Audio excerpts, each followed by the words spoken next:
সাকিব আল হাসান সবশেষ আন্তর্জাতিক ক্রিকেট খেলেছেন ১.৫ বছরেরও আগে। এখন দেশের বাইরে ফ্র্যাঞ্চাইজি ক্রিকেটে ব্যাট বল হাতে মাঠে নামা হচ্ছে একসময়ের বিশ্বসেরা অলরাউন্ডারের। ফ্র্যাঞ্চাইজি ক্রিকেট খেলেই আপাতত জাতীয় দলের জন্য নিজেকে তৈরি রাখছেন সাকিব। এরপরও ঘাটতি যতটুকু আছে সেটুকু পূরণ করে ফেলতে তার দরকার ১ মাস। ৩৯ বছর বয়সী এই অলরাউন্ডারের ধারণা, দেশে ফিরতে পারলে ১ মাসের অনুশীলনে আবার আন্তর্জাতিক ক্রিকেটের জন্য তৈরি হতে পারবেন তিনি। ২০২৪ সালের অগাস্টে ভারত সফরের সময় সাকিব ঘোষণা দেন, অক্টোবরে দেশের মাঠে দক্ষিণ আফ্রিকার বিপক্ষে মিরপুর টেস্ট দিয়ে তিনি বিদায় জানাবেন টেস্ট ক্রিকেটকে। কিন্তু অগাস্টে আওয়ামী লীগ সরকারের পতন ও দেশের রাজনৈতিক পালাবদলের পর পরিবর্তিত পরিস্থিতিতে আর দেশেই ফিরতে পারেননি তখনকার ক্ষমতাসীন দলের সংসদ সদস্য এই ক্রিকেটার।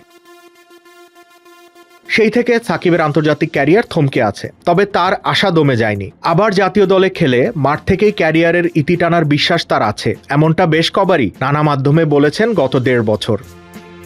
BDNews24.com-কে দেয়া দীর্ঘ এক সাক্ষাৎকারে সেই প্রত্যয় জানিয়েছেন তিনি আবারও।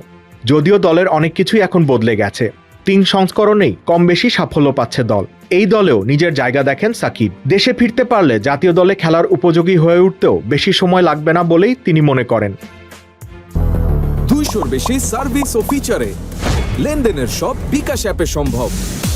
CPL, Canada super 60, global T20 সহ ফ্র্যাঞ্চাইজি টুর্নামেন্টগুলোর পারফরমেন্সের দিকে ইঙ্গিত করে সাকিব জানান, আন্তর্জাতিক ক্রিকেটে ফিরলেও তার আত্মবিশ্বাস আছে তিনি খারাপ খেলবেন না। সাকিবের ভাষ্য, ১ মাস ট্রেনিং লাগবে, ফিটনেস ট্রেনিং সহ সবকিছু ১ মাস করলেই হবে। আবহাওয়া, মাঠ সবকিছুর সঙ্গে একটু মানিয়ে নিতে হবে।